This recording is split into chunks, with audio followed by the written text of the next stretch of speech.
for a while I had a sore throat, but I lost my voice. And I still feel like it's a struggle to talk now. So I'm going to keep it at an even keel here because I got a speaking engagement on Monday and I have to do my radio show 3 hours. So I have to be cool. I am so fortunate. I'm blessed. And I am not worthy of it at all. That's what's so amazing about it. I don't see where I deserve it at all, but I'm grateful. And it's a life that I never, if I knew as a kid, but I forgot that it existed.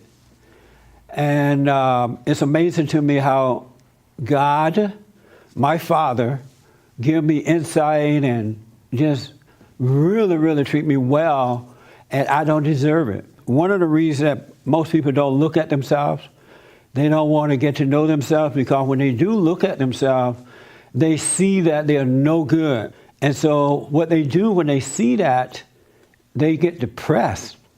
You know, they become suicidal. They take medication in order to forget that they're no good, because they want to feel good. The ego always want to feel like it's important, and they want to feel good. And so if you're not aware of that, you cannot handle seeing that you're no good. And I really can see, if you're not ready for true salvation or to be born again, you might as well just continue to be a walking dead. Most people are walking dead and they don't know it. I was at a meeting yesterday and I saw it so clearly, and I was like, wow, it's just so unfortunate.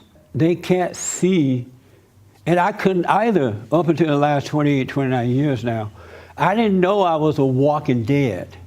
You know, I was having fun, partying and doing all that kind of stuff, but yeah, in those quiet moments, alone moments, I could feel that sense of something's wrong, something's missing, just to know how to overcome it. But human beings, except for those who've been born again, are walking dead.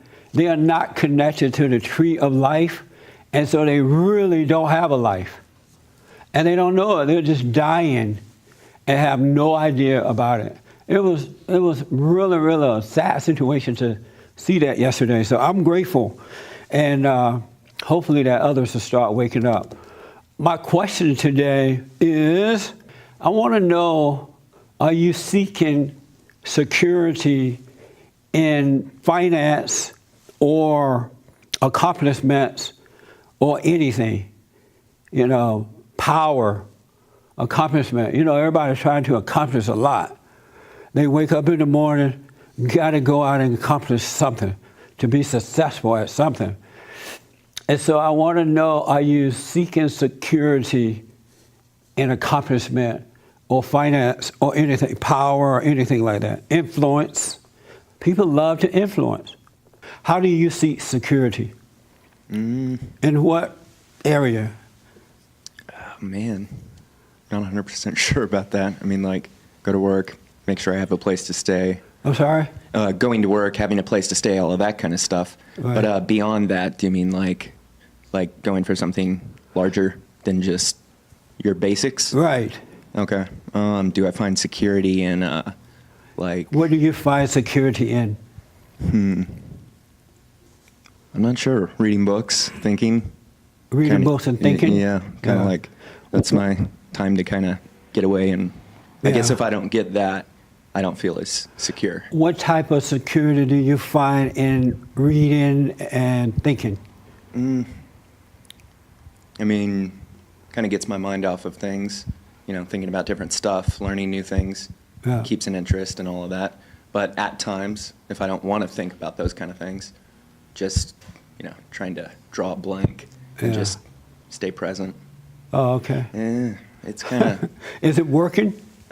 Seems to be. It seems to be working? Martin, isn't there somewhere in the Bible where it said that there was a man who had accomplished everything? He found security and wealth, and he had a lot of stuff, and then the next day he died or something like that? Oh, yes, there was. Where is that? In the New Testament, I'll find it. But Solomon also talked about that. What did he say about it? About pursuing after all these things, and he called it all vanity. Yeah, it really is.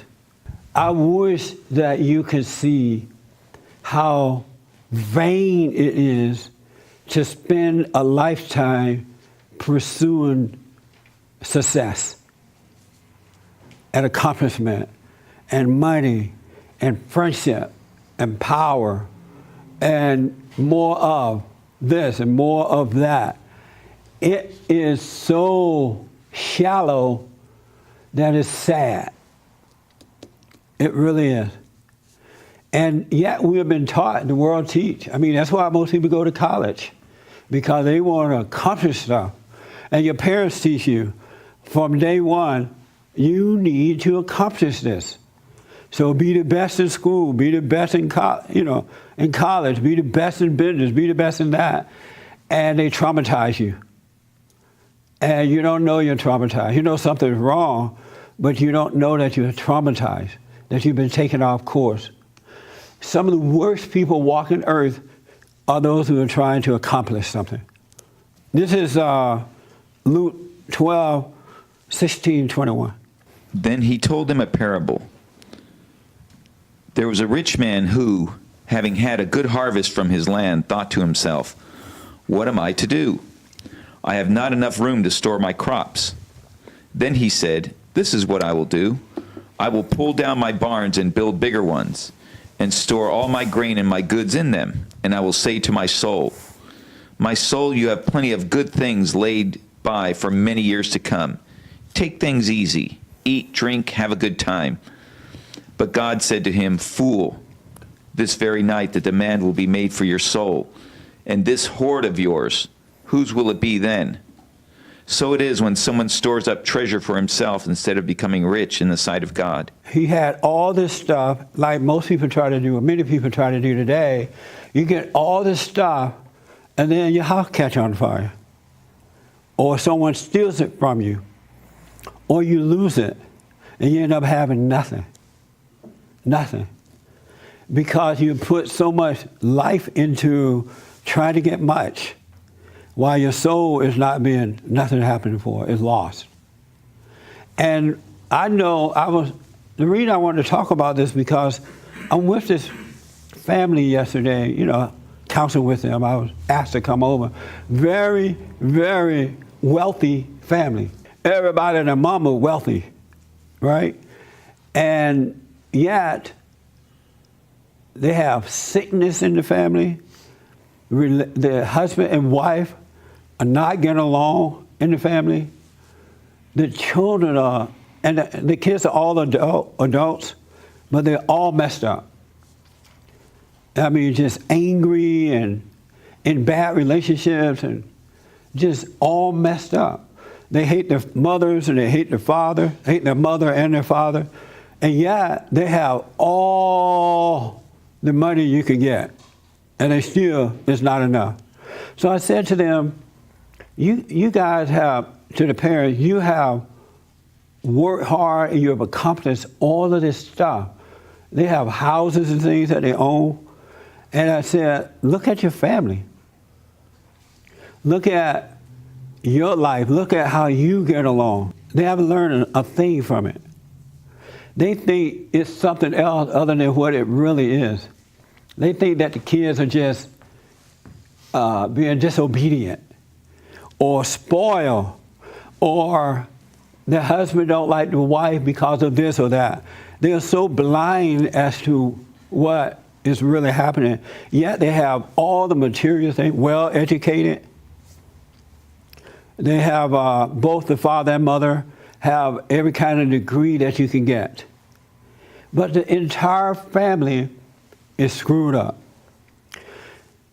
The mother walked into the room, and because we were all gathered in the room, getting ready to have this meeting, and the mother walked in, and her 40-year-old son was there, right? He's 40-something years old. And the son and mother greeted each other with a kiss on the mouth, on the lips. And I'm looking at this, I was stunned. And it was like a real kiss on the mouth, to the point that the lips made that smacking noise. You know how when you kiss a woman, don't your lips go? Isn't that right, guys? You guys have kissed a woman at one point, right? It was like that. It was like a man and woman, boyfriend, girlfriend, husband and wife kiss. And then I'm looking at it, and the mother was like, looking at her son like, just getting life out of this. I'm like, this is sick. Absolutely sick, but everybody else thought it was fine except me. But that's how bad this family is. And yet they have every material thing that you can possibly want. And they're doing well. And a lot of folks are living like that. And they've been taught to live that way. As a matter of fact, most people, if they don't have all this stuff, they feel unworthy. They feel like they have failed in life. They feel that it's just never enough. And that's living a life of death. You're not connected to the tree of life. And you're dying, you're like the walking dead. So what I want to know, how many people understand what I'm talking about? I do think you need your minimum needs met, at least, you know. Like And, what? Food on a table, roof on top of your head. But I do understand that just spending your whole life and energy just chasing it to increase what you have, it is a waste in a sense that you're eventually going to get old and die. And besides that, just committing to something that materially, like you mentioned, you can lose at any time, you know? Yeah. So And why killing, especially living your life of killing yourself to gain it, that part, killing yourself, is definitely not worth it. Yeah. Why do you do it? I personally don't feel that way, but I think it seems like it's a disease that's spread around, and it's the way of the world. Why do you not do it? Why is it that you don't feel that way? The freedom from it, it's better than to be like others who are competing against each other, being jealous of each other. It's better to be free from it, in a sense that I don't compare myself to the next man. Whatever I have, I'm happy with it. And that part of, you know, living your life, you know, like killing yourself, you know, stressing out, gaining more, not losing. So you don't try to accomplish anything? I don't kill myself over it, but when opportunity is there that I can accomplish it, I will move toward it, but I won't lose sleep over it. Or do you find security in accomplishing things?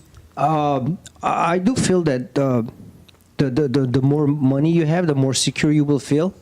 And so do you try to make a lot of money so you can feel secure? I feel like I feel it's needed for security. The feeling of security. It could be false. I do understand I could be wrong, but you might not be wrong. So don't worry about what I'm saying. I will. So you do try to have a lot of money to feel secure. I think that if I have more, I would feel more secure. Right. And the more you get, do you feel more secure? Well, right now, I'm at the point where I don't get much, so I wouldn't know, but... So right now you don't get much money, so you feel very insecure. You can say that. Is that true? Yeah. You feel insecure because you don't have money? Yes. What does that feeling feel like? There's stress in it. I'm sorry? There is a stress in it. Yeah.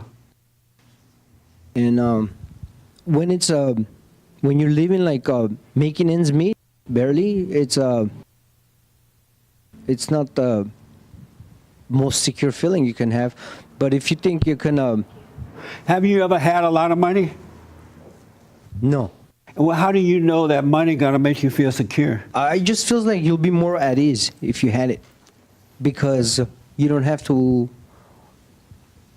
worry about meeting your needs are met, you know? Right. Because most of the needs I feel like it's money related. Right. I understand. And How- it feels like once those needs are met, then you'll be more at ease. it seemed that way? Yeah. Oh, okay. That's amazing. Is it a possibility you could be wrong? Definitely. Oh, okay. Have you ever thought about, you know what? Maybe I'm wrong about this money thing. Maybe it doesn't make me feel secure. The thing is, when I look at other aspects of my life, I don't feel much is bothering me or I'm insecure about it. Right. So it feels like had I had more, things would have been much at ease, you know, better. Oh, okay. I understand. I really do. James, can you relate to this? Do you accomplish money and things to feel better? Feel secure? Yeah. You do? And why? Because I don't like the consequences of when I don't do it. So it kind of puts fear in me so I'm kind of driven towards seeking that. And plus I have a lot of pride too, so it's, if you get that stuff you can hold on to, I can hold on to my pride. You can. And most people, if not all, when they get that stuff, they do hold on to their pride. But yeah, it's not enough. They got to get more. Because the pride is never satisfied. True. Yeah. Amazing. Who taught you this, to be this way? I was always taught to like do my homework and stuff like that as a kid growing up. Yeah. And I also read in the Bible that you're supposed to do everything as if it's unto God. And so I put my pride into that as though that's what I was doing. Doing it unto God. I was kind of imagining that I was doing that. Yeah, when I was, because most people, I think the whole world teaches you to try your hardest. Yeah, it does. Yeah. Started with your parents. Yeah. Yeah. So yeah. Absolutely. How about you? Do you seek security in accomplishment or finance or anything? I have, yeah. You have? Do you still do it? I've definitely seen myself doing that with sometimes with friends, people, just kind of what you were saying earlier, like almost like accumulating friends. Yeah. And in terms of monetary wealth, I've definitely done a lot of things to be hyper-focused on making money. How did you become that way?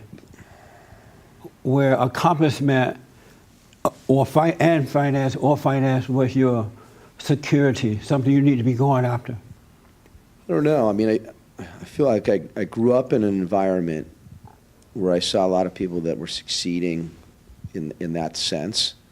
So I feel like, you know, I probably looked around and saw people making a lot of money and felt like that was something that I needed to do as well. Yeah. And have you noticed that it does not bring security?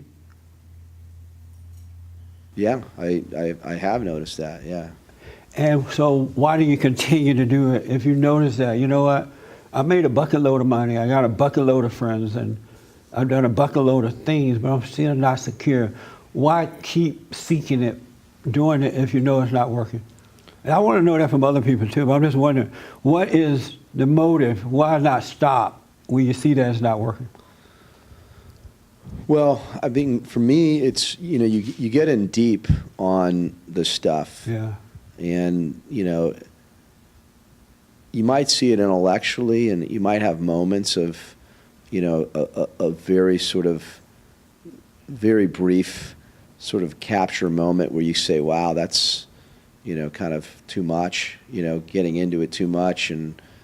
But it sort of feeds itself, and, you know, there's a tremendous engine around it, you know, that continues its, you know, locomotion. So it's sometimes hard to say, yeah, I just saw it entirely and I let go and I'm done and I'm not going to be that way anymore. You know, I think that, you know, I've been fortunate on the business front to been able to understand this more. And, you know, what's happened is my whole kind of law career transformed. And, you know, I actually do it for the right reasons. And I'm not motivated by money. It doesn't mean I'm not making a lot of money. I actually am making more money now. And so on one level, I have been blessed to be able to see that.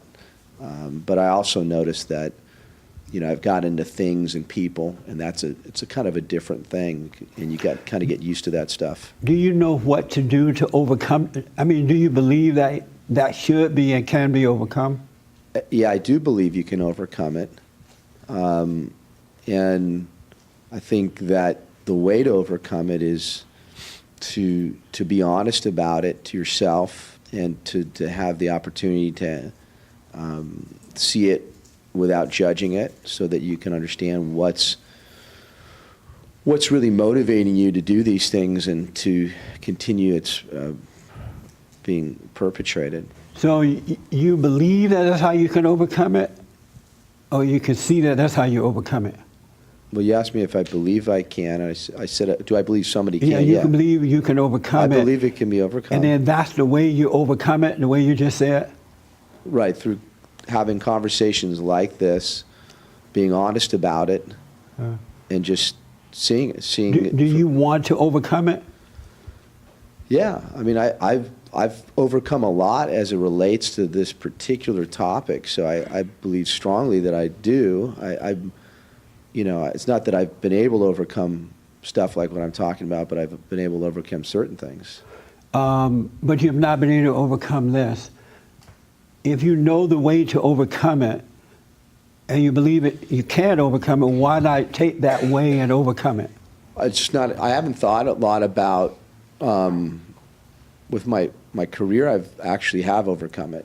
So, but in terms of like friends and kind of what I would call things, like I just haven't looked at it, quite frankly, in any deep way. And this is making me think about it more today, but I just haven't looked at it.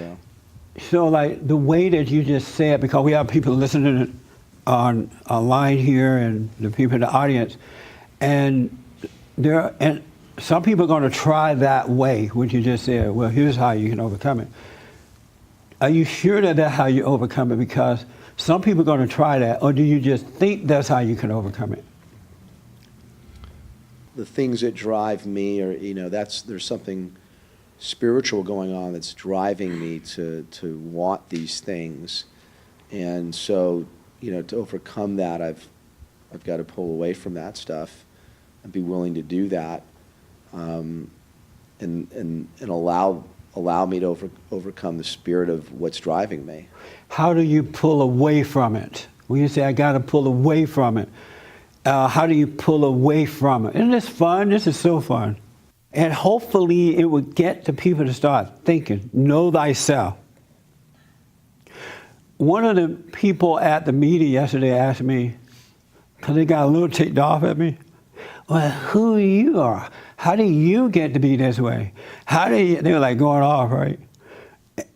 How come you're different than everybody else? And I said, because I know myself. I got to know myself. And when I got to know myself, I saw, or God allowed me to see what was holding me back in life from seeing. And when I was able to see that, He set me free. And so my life changed. Like anyone's life can do if they want to overcome. But the problem is, I don't think too many people want to overcome. I'm starting to believe that. I think people pretend for a while. Because I've seen just in this church alone, I see folks come here and they get it. Oh, I got it. And then you don't see them anymore. It's like they're not thinking of their fellow man. So how do you think you got it if you got it, now you're gone? You're not even trying to help others or anything. You don't have it. Because once you get it, it's not yours to keep at all. Because the more you give it away, the more you get. You know, it's like life. But anyway, go ahead. I think in this case, at least for me, it's kind of a, I don't know, maybe a couple step process. But one is having a really good conversation about something like this where I can kind of unemotionally observe myself and what's going on. And, the second step really is to kind of, when I say pull away from it, just, quiet down on your activities. I mean, if your issue is friends, then, don't see as many friends and see what's going on with your spirit, when you do that. And so I think that through that, if you're blessed, you will be having an opportunity to see what actually drives you, and you can get over something like wanting to see too many people or, wanting to work too hard. But you have to be willing to go through that. How serious is returning to the Father? How important is that to you? And then I want to ask this young man here too. How important is that to you? It's very important. Is it important enough to let that become the number one thing in your life?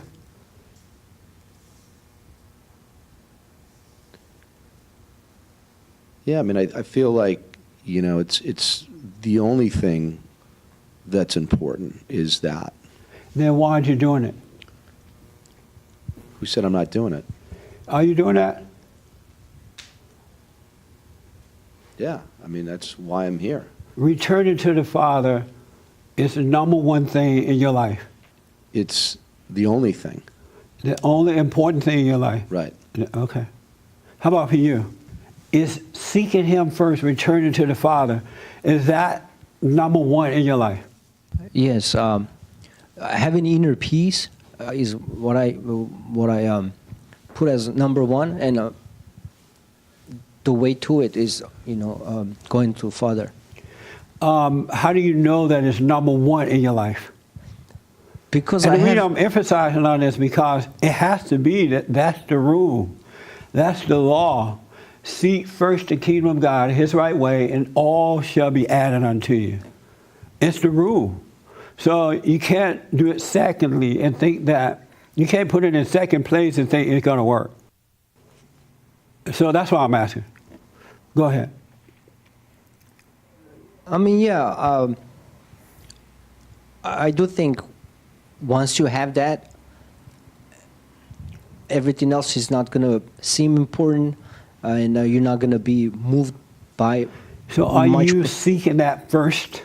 Yeah, it's a priority. I think I would want that before anything else I would want. And what are you but doing? I don't know if I'm trying hard enough or I'm sacrificing hard enough.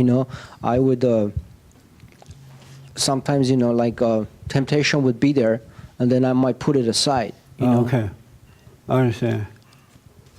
It's right now my voice, I can't go up or down, so I may seem mean. Do I seem mean right now? No, okay. I've been here. okay. I've been here enough times to know better, So. Okay. Right. That's good.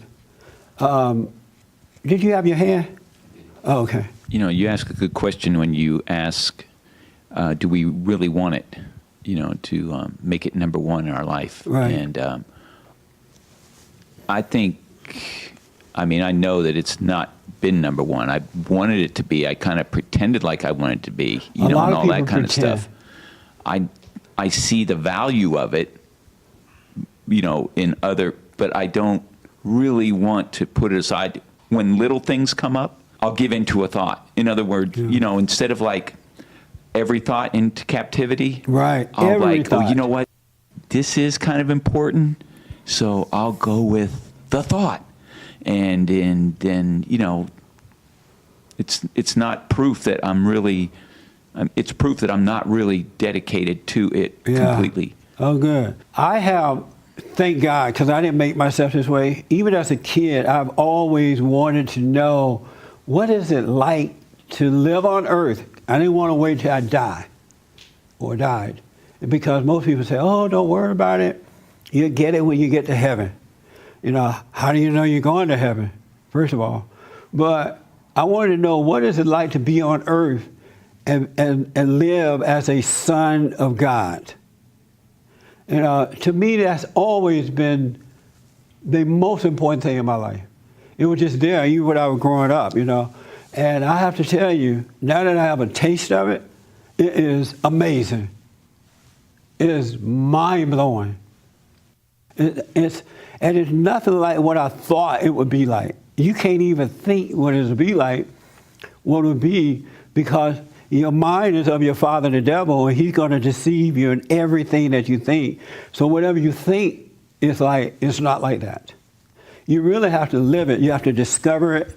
It's like you going back home to the Father. You're going back to being a kid, and now you can trust Him, and you're just a peaceful person, knowing that your Father's with you, and things are just pretty cool.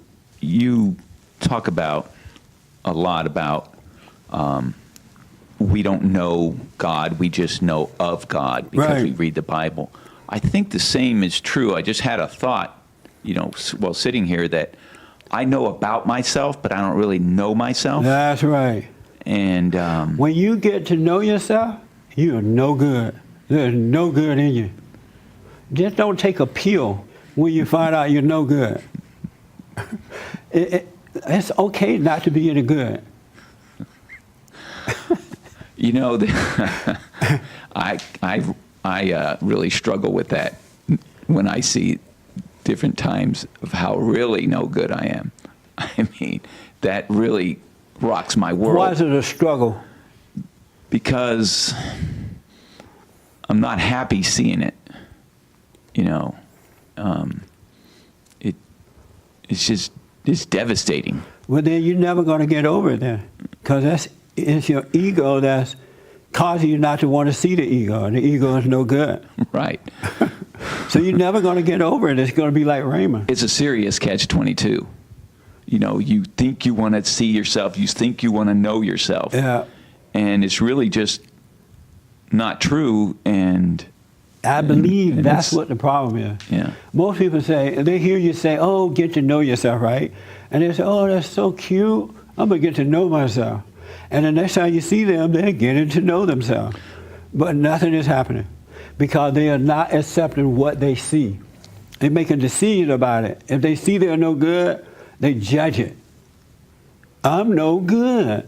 I'll never be any good, rather than just seeing it and having no opinion about it.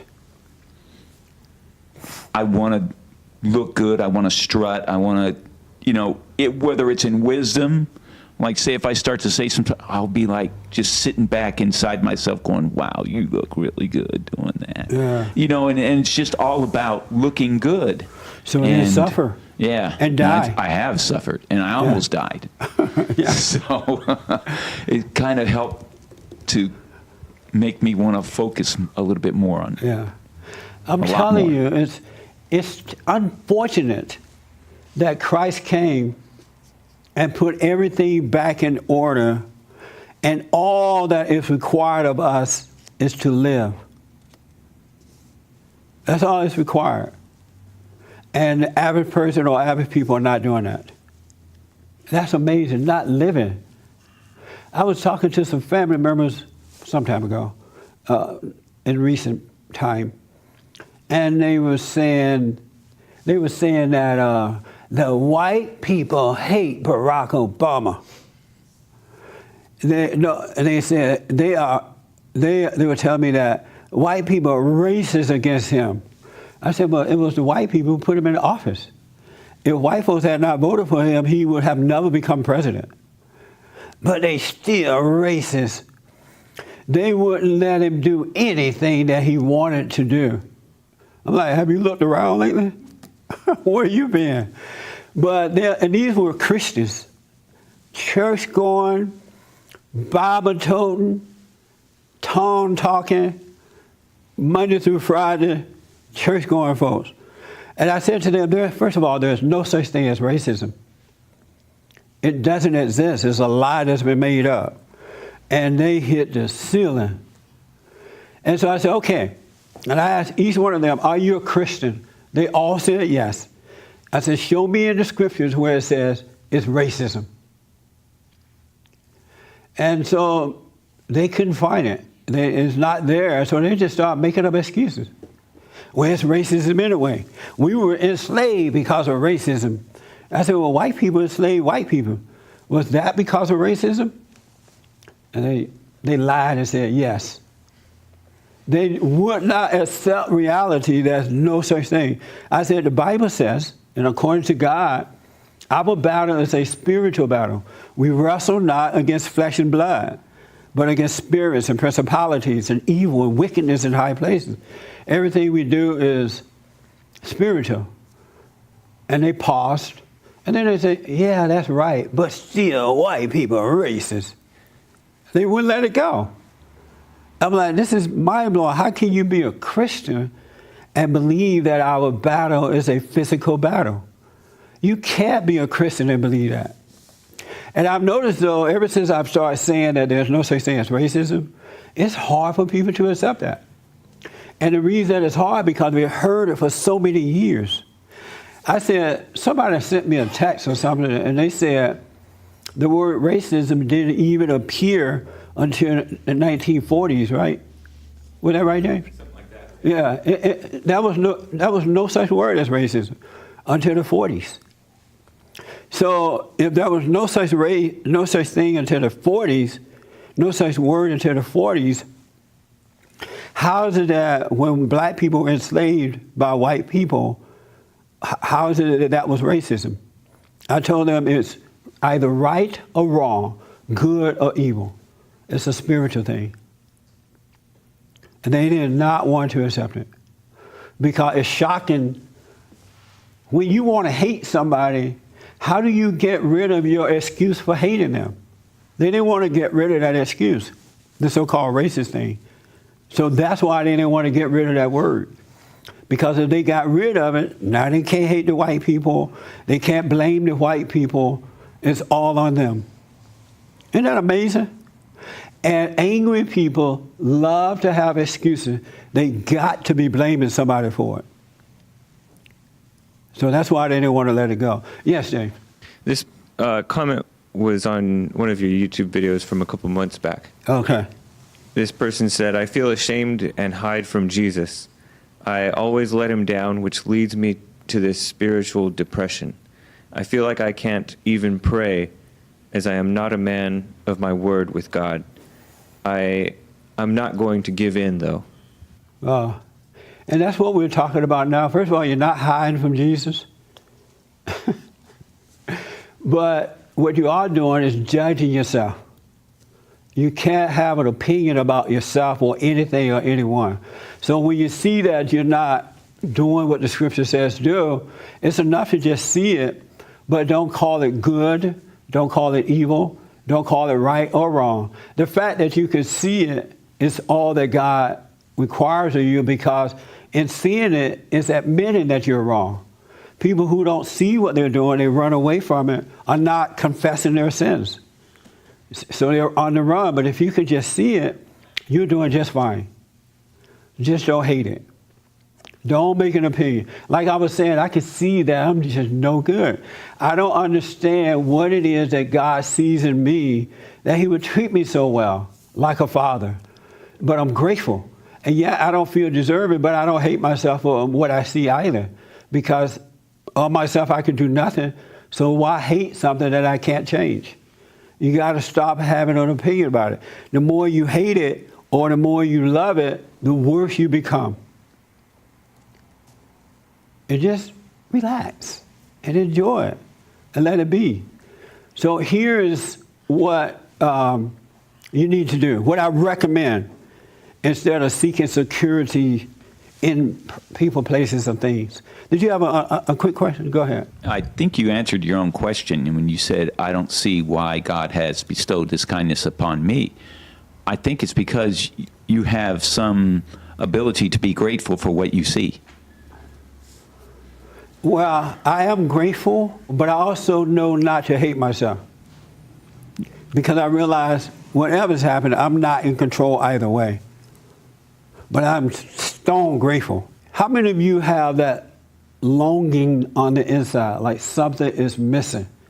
no matter how much you have, no matter where you go, how much money you have or don't have, there still seems to be that little void there.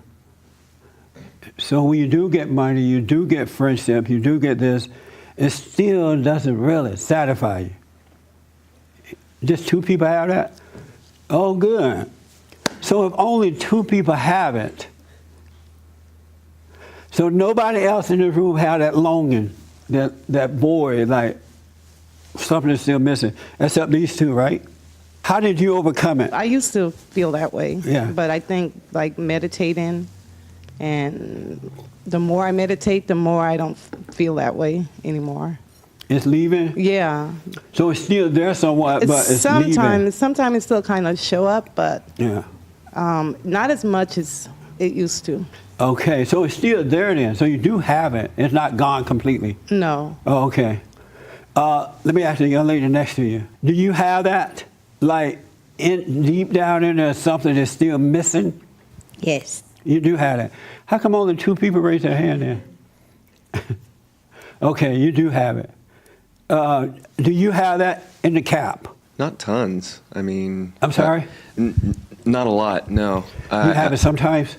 I guess I like to be around people and talking to people and stuff. And if I'm away from people for long periods of time, or that's not so great. But I can also be alone with myself for a pretty long period of time too and be okay. So you said, but sometimes you do feel that? I guess that would be kind of like the only void. I mean, like I could go without TV or video Right. games or phone or anything like that without Okay. feeling like a void. But otherwise, no, I'm not sure. No, I used to, so And you never have it now?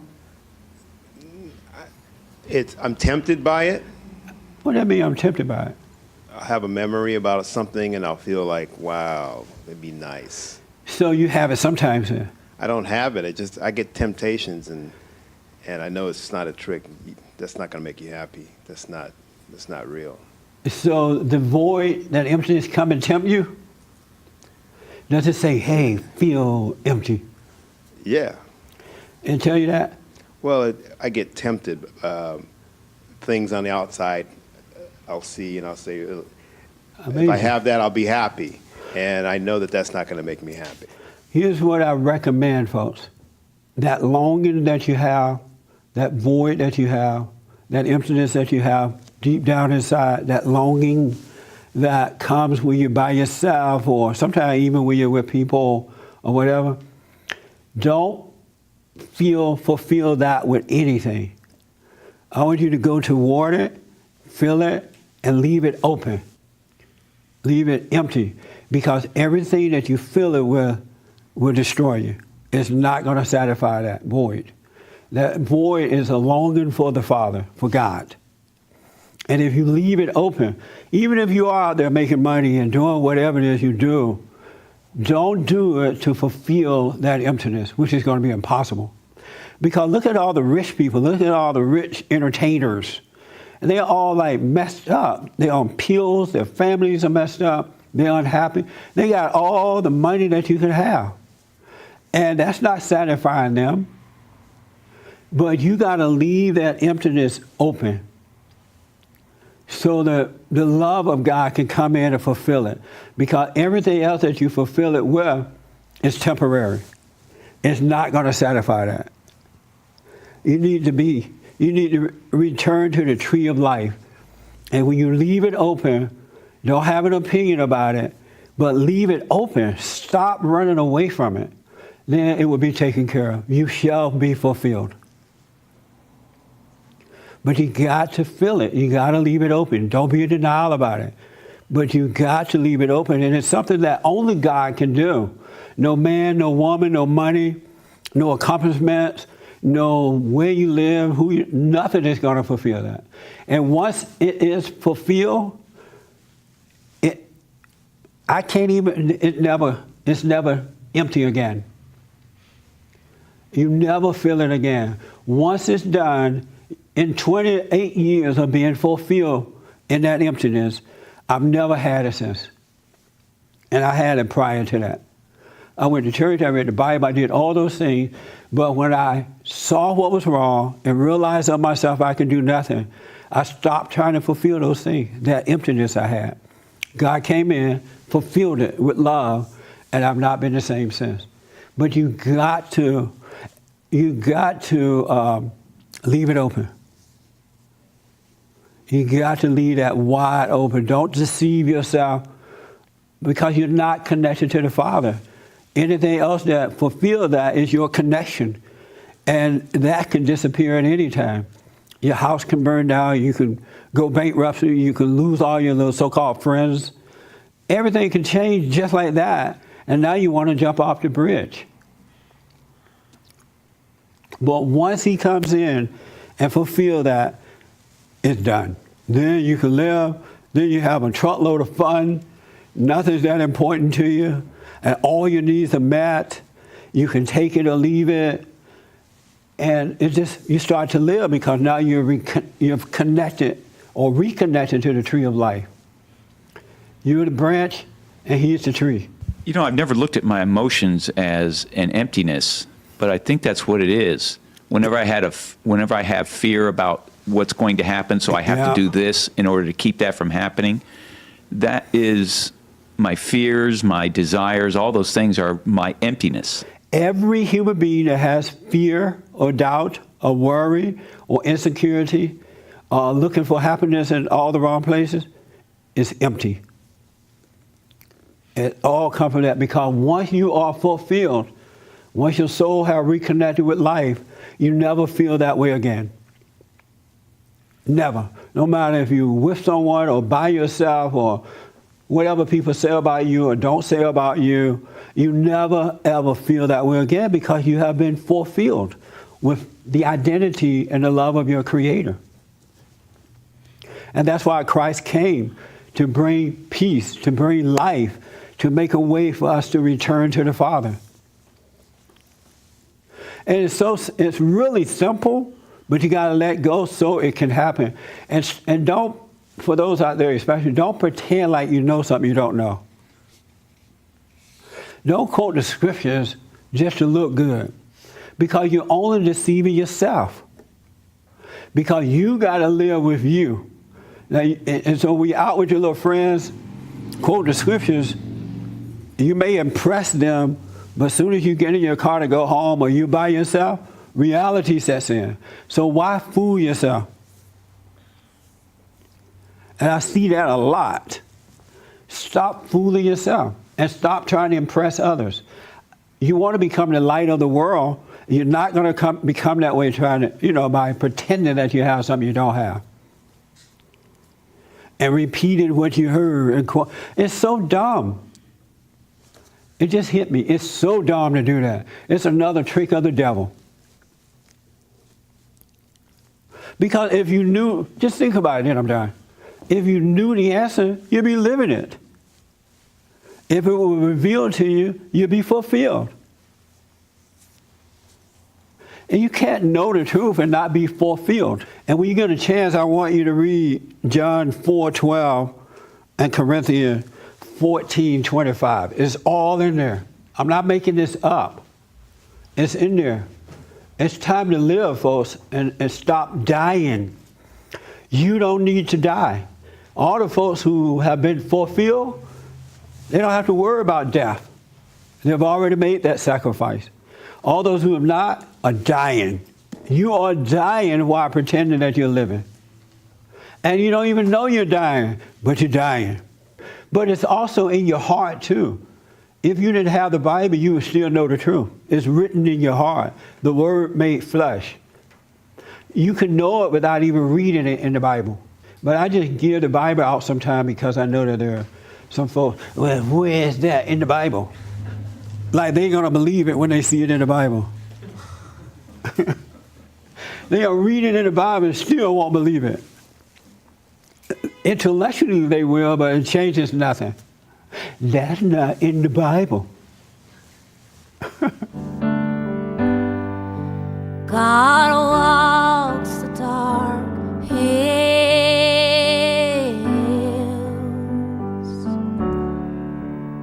'cause he loves you.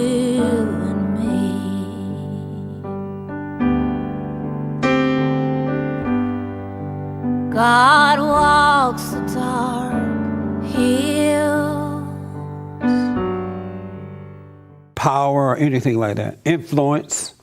People love to influence. How do you seek security? In what area? Oh, man, not 100% sure about that. I mean, like, go to work, make sure I have a place to stay. I'm sorry? Going to work, having a place to stay, all of that kind of stuff. Right. But beyond that, do you mean like going for something larger than just your basics? Right. Okay. Do I find security in like? What do you find security in? I'm not sure. Reading books, thinking. Reading books and thinking? Yeah, kind of like that's my time to kind of get away. And I guess Yeah. if I don't get that, I don't feel as secure. What type of security do you find in reading and thinking? I mean, kind of gets my mind off of things, thinking about different stuff, learning new things, Yeah. keeps an interest and all of that. But at times, if I don't want to think about those kind of things, just, trying to draw a blank and Yeah. just stay present. Oh, okay. It's kind of, Is it working?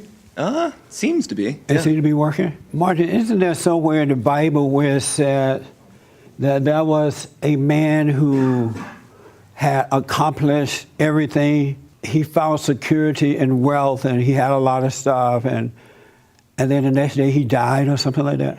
Oh, yes, there was. Where is that? In the New Testament, I'll find it. But Solomon also talked about that, What did he say about it? about pursuing after all these things, and he called it all vanity. Yeah, it really is. I wish that you could see how vain it is to spend a lifetime pursuing success and accomplishment and money and friendship and power and more of this and more of that.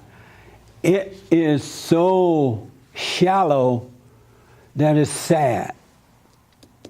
It really is. And yet we have been taught, the world teach. I mean, that's why most people go to college, because they want to accomplish stuff. And your parents teach you from day one, you need to accomplish this. So be the best in school, be the best in college, be the best in business, be the best in that. And they traumatize you. And you don't know you're traumatized. You know something's wrong, but you don't know that you're traumatized, that you've been taken off course. Some of the worst people walking earth are those who are trying to accomplish something. This is Luke 12, 16, 21. Then he told them a parable. There was a rich man who, having had a good harvest from his land, thought to himself, "What am I to do? I have not enough room to store my crops." Then he said, "This is what I will do. I will pull down my barns and build bigger ones, and store all my grain and my goods in them. And I will say to my soul, 'My soul, you have plenty of good things laid by for many years to come. Take things easy. Eat, drink, have a good time.' But God said to him, 'Fool,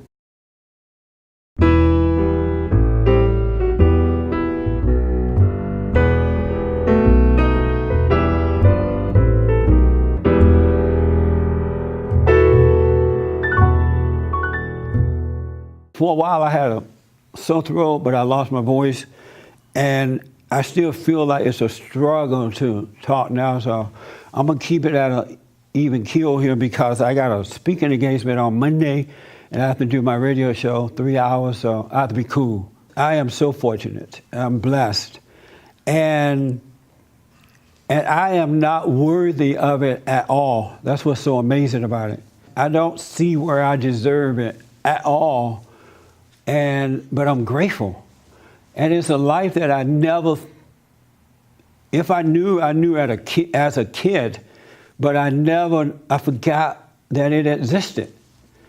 And it's amazing to me how God, my Father, give me insight and just really, really treat me well, and I don't deserve it. One of the reasons that most people don't look at themselves, they don't want to get to know themselves, because when they do look at themselves, they see that they're no good. And so what they do when they see that, they get depressed. You know, they become suicidal.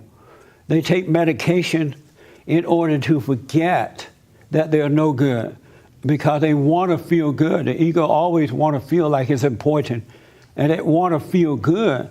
And so if you're not aware of that, you cannot handle seeing that you're no good. And I really can see if you're not ready for true salvation or to be born again, you might as well just continue to be a walking dead. Most people are walking dead and they don't know it. I was at a meeting yesterday and I saw it so clearly, and it kind of, I was like, wow, it's just so unfortunate. They can't see, and I couldn't either up until the last 28, 29 years now. I didn't know I was a walking dead. You know, I was having fun, partying and doing all that kind of stuff. But yeah, in those quiet moments, alone moments, I could feel that sense of something's wrong, something's missing, just to know how to overcome it. But human beings, except for those who've been born again, are walking dead. They are not connected to the tree of life, and so they really don't have a life. And they don't know it. They're just dying and have no idea about it. It was really, really a sad situation to see that yesterday. So I'm grateful, and hopefully that others will start waking up. My question today is, I want to know, are you seeking security in finance or accomplishments or anything? You know, power, accomplishment. You know, everybody's trying to accomplish a lot. They wake up in the morning, got to go out and accomplish something to be successful at something. And so I want to know, are you seeking security in accomplishment or finance or anything? This very night the demand will be made for your soul. And this hoard of yours, whose will it be then?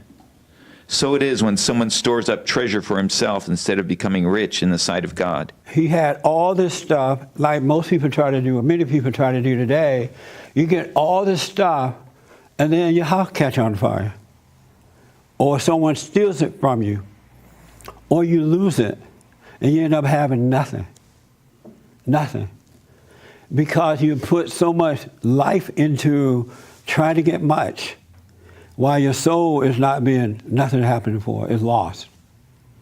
And I know the reason I wanted to talk about this because I'm with this family yesterday, you know, counseling with them. I was asked to come over. Very, very wealthy family. Everybody and their mama wealthy, right? And yet, they have sickness in the family. The husband and wife are not getting along in the family. The children are, and the kids are all adults, but they're all messed up. I mean, just angry and in bad relationships and just all messed up. They hate their mothers and they hate their father, hate their mother and their father, and yet they have all the money you can get, and they still is not enough. So I said to them, you guys have, to the parents, you have worked hard and you have accomplished all of this stuff. They have houses and things that they own, and I